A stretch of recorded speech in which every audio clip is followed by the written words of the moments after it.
Hi friends, welcome to temple vlogs. Renuka. అందరూ బాగున్నారా? నేను బాగున్నానండి. ఈరోజు మన టెంపుల్ వ్లాగ్స్లో నేను మీకు చూపించే టెంపుల్ వచ్చేసి పల్నాడు జిల్లా బెల్లంకొండ మండలం బెల్లంకొండ అడ్రోడ్డు గంగిరెడ్డిపాలె గ్రామ శివారులో ఉన్నటువంటి శ్రీ కోల్లూరు ప్రసన్నాంజనేయ స్వామివారి దేవస్థానాన్ని మన సత్తెనపల్లి నుంచి ఈ ఆలయానికి దాదాపు 18 కిలోమీటర్లు ఉంటుంది. ముందుగా ఇక్కడి స్వామివారికి కోల్లూరు ఆంజనేయ స్వామి అనే పేరు ఎందుకు వచ్చిందంటే, కృష్ణానదీ తీరాన పులిచింతల ప్రాజెక్టు ఉంది కదా ఫ్రెండ్స్. అక్కడ ఈ ప్రాజెక్టు కట్టకముందు అక్కడ ఉన్నటువంటి ఒక ఊరే కోల్లూరు. ఈ డ్యామ్ కట్టడం వల్ల అక్కడ ఉన్నటువంటి కొన్ని గ్రామాలు నీట మునిగిపోయాయి. అందులో ఈ కోల్లూరు గ్రామం కూడా ఒకటి. అక్కడ ఉన్నటువంటి ప్రజలకి ఇక్కడ పునరావాస కేంద్రాలు ఏర్పాటు చేశారు. వారంతా ఇక్కడికి వచ్చేటప్పుడు ఈ స్వామివారిని కూడా ఇక్కడికే తీసుకొని వచ్చారు. అందుకే కోల్లూరు ఆంజనేయ స్వామి అనే పేరు వచ్చింది. అంతేకాకుండా ఈ కోల్లూరుకి ఎంతో చరిత్ర కూడా ఉంది. ప్రపంచంలో అత్యంత విలువైన వజ్రం ఉంది అంటే అది కోహినూరు వజ్రమే. ఈ కోల్లూరు గనుల్లోనే ఆ వజ్రం కూడా దొరికింది. ఓకే ఫ్రెండ్స్, ఇక స్వామివారి చరిత్ర గురించి తెలుసుకుందాం. కోల్లూరు గ్రామంలో స్వామివారికి పరమభక్తుడు ఉండేవాడు. ఆయనకి ఒక చేయి ఒక కాలు ఉండదు. ఆయన వికలాంగుడు. ఆయనకి తండ్రి కూడా లేడు. తన పని తను చేసుకోలేడు. తల్లి సహాయంతోనే అన్ని పనులు కూడా పూర్తి చేసుకుంటాడు. ఈ వికలాంగుడు ఆంజనేయ స్వామివారికి పరమభక్తుడు. ప్రతిరోజు కూడా ఈ వికలాంగుడు అలానే ఆంజనేయ స్వామివారు మాట్లాడుకునేవారు. కొంతకాలం ఇలానే కొనసాగింది. ఈ వికలాంగుడికి 13 వెళ్ళి 14వ సంవత్సరం రాబోతుంది. అప్పటికే ఆ వికలాంగుడు స్వామివారిని దర్శించుకున్నాడు.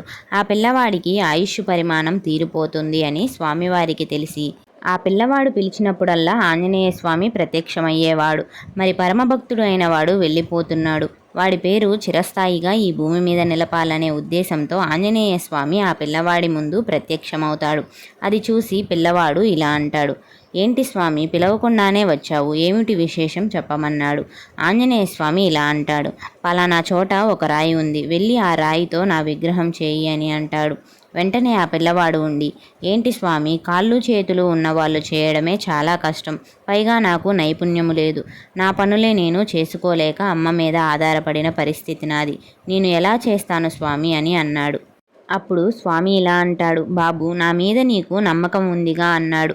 ఉంది స్వామి అంటాడు పిల్లవాడు. సరే, నమ్మకం ఉంటే వెంటనే వెళ్ళి పని మొదలు పెట్టమన్నాడు. స్వామివారు చెప్పినట్టుగానే ఆయన గుడారం వేయించుకున్నాడు. ఇక లోపలికి వెళ్ళడానికి సిద్ధమయ్యాడు. మరలా స్వామివారు పిల్లవాడిని అలా తట్టాడు. ఎవరా అని వెనక్కి తిరిగాడు పిల్లవాడు. ఎదురుగా స్వామివారు ఉన్నారు. ఏంటి స్వామి చెప్పండి అని అన్నాడు. నువ్వు విగ్రహం తయారు చేయాలంటే చిన్న నిబంధన ఉంది అన్నాడు. ఏంటో చెప్పండి స్వామి అంటాడు పిల్లవాడు. నువ్వు ఒక్కసారి లోపలికి వెళ్ళిన తరువాత పని పూర్తి కాకుండా బయటికి రాకూడదు, అలాగే ఎవరు లోపలికి కూడా రాకూడదు అంటాడు.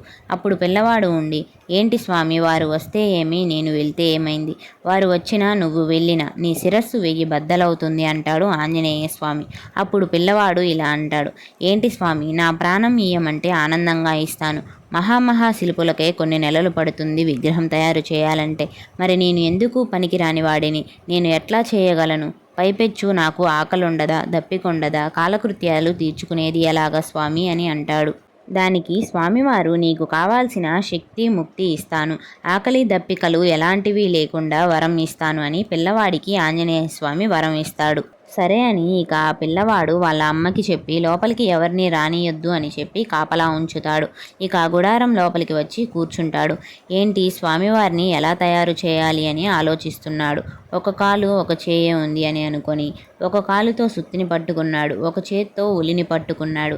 ఆ రెండింటిని రాతికి ఆనిచ్చాడు. స్వామివారి అనుగ్రహంతో ఆ వస్తువులే వాటి పని చేసుకుపోతాయి.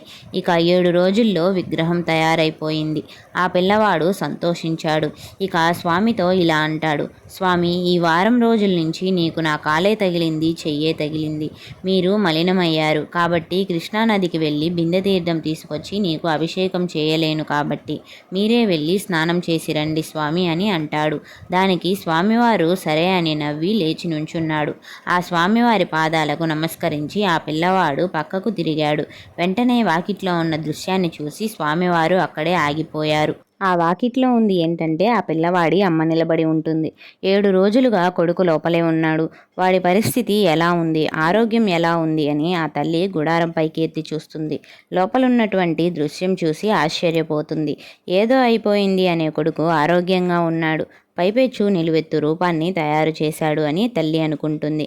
ఇక అమ్మని చూసిన పిల్లవాడు ఇలా అంటాడు, ఎంత పని చేశావమ్మా, ఈ ఒక్క పూటుంటే స్వామివారు నదీ స్నానానికి వెళ్ళేవారు, ఇంతవరకు ఉన్న సంతోషము పని పూర్తయిందాకా లేదు అన్నాడు. అమ్మ, నేను వెళ్ళిపోతున్నాను, నా చివరి కోరిక ఒకటుంది, ఈ స్వామివారిని ఎలాగైనా ప్రతిష్టాపన చేయమని కోరుకున్నాడు. సరే అని ఆ తల్లి ఒక మండపం కట్టించి అందులో స్వామివారి విగ్రహాన్ని ప్రతిష్ఠించి కొంతకాలానికి ఆమె కూడా కాలం చేస్తుంది. ఇలా కాలగర్భంలో కొన్ని వందల సంవత్సరాలు గడిచిపోయింది. 1650వ సంవత్సరంలో కృష్ణానది పరివాహక ప్రాంతం మొత్తం రాజా వాసిరెడ్డి వెంకటాద్రి నాయుడు అమరావతి రాజధానిగా పరిపాలిస్తున్నాడు. అప్పుడు పులిచింతల కోట ఉండేది. అక్కడ కొంతమంది అడవి చెంచులు అక్కడున్నటువంటి రైతులను దారిదోపిడీలు చేస్తుంటే ఆ రైతులు వెళ్ళి రాజుగారికి చెప్పారు. దాంతో రాజుగారు ఆ చెంచులను ఎలాగైనా సంహరిద్దామని కొంతమంది సైన్యంతో ఆయన అడవికి వెళ్ళాడు. ఈ సైన్యాన్ని చూసి ఆ అడవి చెంచులంతా పారిపోయారు. ఆ అడవిలో వాళ్ళని గుర్తుపట్టలేకపోయారు ఈ సైనికులు. రాజుగారు వారితో ఇలా కుదరదని వారితో స్నేహంగా నటించి 1 సంవత్సరం బాగా నమ్మిన తరువాత పుట్టినరోజు పండగని అందరినీ ఆహ్వానించాడు. సరే అని అందరూ వెళ్ళారు. రాజుగారు చెంచులందరికీ భోజనం పెట్టాడు. అందరినీ కూర్చోబెట్టి దర్బార్లో వస్త్రాదానం చేస్తున్నారని పిలిపించి వచ్చిన వాళ్ళని వచ్చినట్టు నరికేశాడు. అంతమందిని భోజనం పెట్టి చంపడం వల్ల ఆ పాపం ఆయనకి చుట్టుకుంటుంది. ఆ రాజు అన్నం తిన్నప్పుడల్లా ఆయనకి రకరకాలుగా కనపడేది. అది తట్టుకోలేక కొంతమంది పెద్దవాళ్ళ దగ్గరికి వెళ్ళి అడగగా, నాయన, అన్నం పెడతానని గొంతు కోశావు, అది మహాపాపం, దానికి కొంత తరుణోపాయం చెప్తాను అని అంటాడు. కృష్ణానది మన రాష్ట్రంలో ఎక్కడ నుంచి ఉందో దానికి ఇరువైపులా దేవాలయాలు కట్టించి మాన్యాలు పెట్టి ధూపదీప నైవేద్యాలు ఏర్పాటు చేస్తూ రేపల్లె వరకు దేవాలయాలు ఏర్పాటు చేయమన్నాడు. ఇలాగ ఆలయాలు నిర్మిస్తున్న తరుణంలో కోళ్ళూరు ఆంజనేయ స్వామివారిని చూసి, అరే, చక్కని స్వామివారిని మనం తీసుకెళ్లి అమరావతిలో దేవాలయం కట్టించి పూజలు చేద్దామని రాజుగారు కొంతమంది బ్రాహ్మణులను తీసుకెళ్లాడు.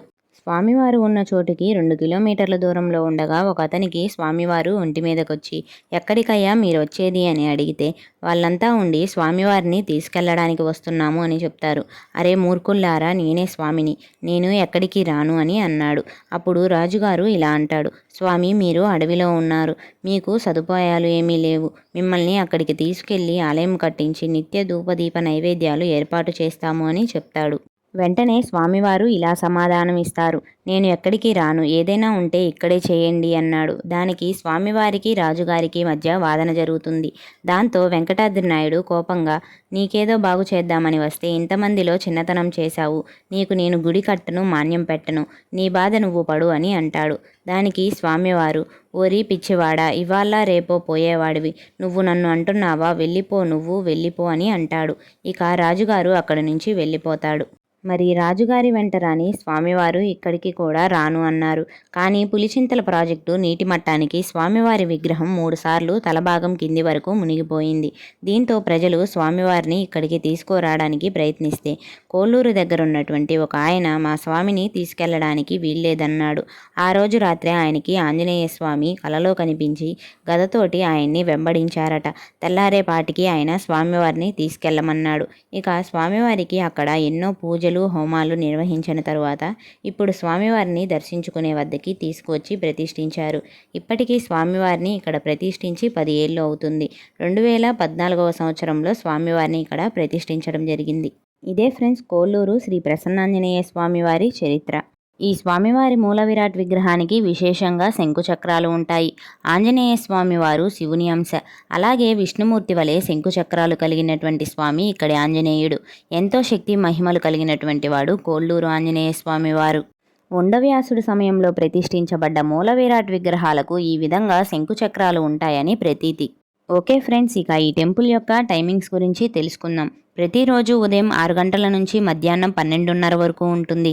అలాగే సాయంత్రం 5 గంటల నుంచి 8 గంటల వరకు ఉంటుంది. ఇక ఈ ఆలయంలో స్వామివారికి జరిగేటువంటి పూజా కార్యక్రమాల గురించి తెలుసుకుందాం. ప్రతి శనివారం, మంగళవారం స్వామివారికి విశేషంగా అభిషేకము, అలాగే ఆకు పూజ కార్యక్రమం జరుగుతుంది. స్వామివారి ముఖ్యమైన పండుగలు వచ్చేసి వైశాఖ మాసం బహుళ దశమి, హనుమాన్ జయంతి ఉత్సవాలు 3 రోజులు అత్యంత వైభవంగా జరుగుతాయి. అలాగే 200 మంది భక్తులు స్వామివారి మాలాధారణ చేస్తారు. మరియు సువత్సలాదేవి సమేత ఆంజనేయ స్వామికి కళ్యాణ మహోత్సవం జరుగుతుంది. ఇక మార్గశిర మాసంలో చతుర్దశి రోజు హనుమాన్ వ్రతము, అలాగే 150 మంది భక్తులు స్వామివారి మాలను ధరిస్తారు. ఇవే ఫ్రెండ్స్ ఈ ఆలయంలో జరిగేటువంటి పూజా కార్యక్రమాలు. ఈ స్వామివారు ఎంతో శక్తివంతుడు. ఆలయం చుట్టూరు ప్రదక్షిణలు చేస్తే చాలా మంచిది. కోరిన కోర్కెలు తీర్చుతూ భక్తుల పాలిట కొంగు బంగారంగా స్వామివారి ఆలయం విరాజిల్లుతోంది. ఈ టెంపుల్ యొక్క ప్రత్యేకత ఏంటంటే మంచి పని మీద బయలుదేరేటప్పుడు ఆ పని విజయవంతంగా జరగాలని ఈ స్వామివారి ఆలయం చుట్టూరు వాహనంతో సహా 3 ప్రదక్షిణలు చేసి వెళ్తారు. అలా చేస్తే ఆ పని విజయవంతంగా జరుగుతుందని భక్తుల నమ్మకం. ఇంకా మీకు ఒక ముఖ్యమైన విషయం గురించి చెప్తాను ఫ్రెండ్స్. ఈ ఆలయంలో ఉన్న స్వామివారి మూల విరాట్ విగ్రహం గురించి చాలామందికి ఒక అపోహ ఉంది. ఏంటంటే స్వామివారు ఒక పక్కకి వాలిపోయి ఉంటారు, లేదా పిల్లవాడు తయారు చేసేటప్పుడు బొటనవేలు దాకా పూర్తయింది, ఇక వేళ్ళు ఉండవు అని. అందరికీ ఇదొక అపోహ మాత్రమే. ఇదంతా నిజం కాదు ఫ్రెండ్స్.